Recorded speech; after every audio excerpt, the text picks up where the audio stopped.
কত সুন্দর করে কুচি কুচি করে কাটতেছি, তাই না? শাকগুলো চেনেন? মুই তো ভালো করেই চিনি, কারণ মোরা হইছি বরিশালে মানুষ। আর এই শাক মোরা খামু নাই দেখি হয় আর এই শীত গেলে, কারণ ছোট যে সময় আসালাম এই সময় এই শাক খেতে বইয়ে এবার তুলতাম। তো এখন যেখানে বওয়া ওই মানে বওয়া যে জায়গা ওইয়ের পাশেই খোলায় এই এক মুগ ওইতে, কিন্তু এখন আর হয় না, কারণ এখন সবাই বড় লোক হয়ে গেছে, বুঝছেন? এখন আর কেউ লাগায় না। তবে কোলারা তো মগো না, যদি মগো হইতে তাই মোরা কলই শাক লাগাইতাম, মানে মোর বাপরে কইতাম কলই শাক লাগাও। তো যাই হোক, সুন্দর করে মোর বইনে কলই শাক করতেছে আর মই বইয়ে বইয়ে ভিডিও করতেছি। অনেক সুন্দর করে গিজ গিজ করে কলই শাকগুলো করতেছে। হয় কতক্ষণ করছে, পরে মই কতক্ষণ করছি, মানে দুই বইনে আর কি পাল্টাপাল্টি করে করছি, যাতে মানে সুন্দর করে হয়। কারণ কলই শাক যত ছোটো ছোটো হইবে আর ভাজি করলে না সুন্দর লাগবে, খাইতেও মজা লাগবে।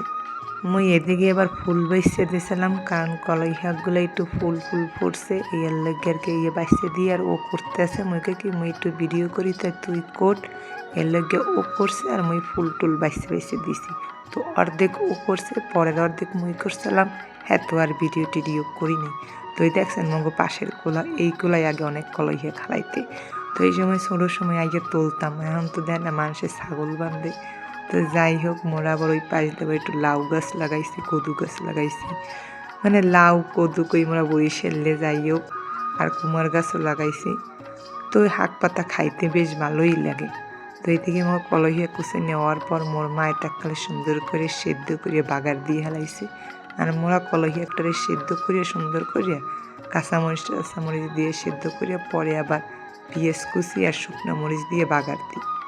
এই বাগারটাই খুব সুন্দর লাগে, কারণ এই বাগারটার ঘ্রাণটা যে এত ভালো লাগে। তো মুই আর মোর মায়ে বক বক করছিলাম, কারণ এই কলই শাকে নাকি অনেকে ফ্যান দিয়ে রান্ধে। মোর মায়ে কয় মোর নামেই নাকি রাঁধছে, কিন্তু যে কলই শাকটা একদম শক্ত হয়ে যায়, মানে নিজেকে থাহে না, অন্য দিয়েছে শক্ত মক্ত, ওই কলই শাকটা ফ্যান দিয়ে রান্নলে আর কি নরম হয়, এই আর কি। তাই এইগুলো অনেক নরম, একদম কষি, এর লেগে আর কি মোরা ফ্যান দিই নেই।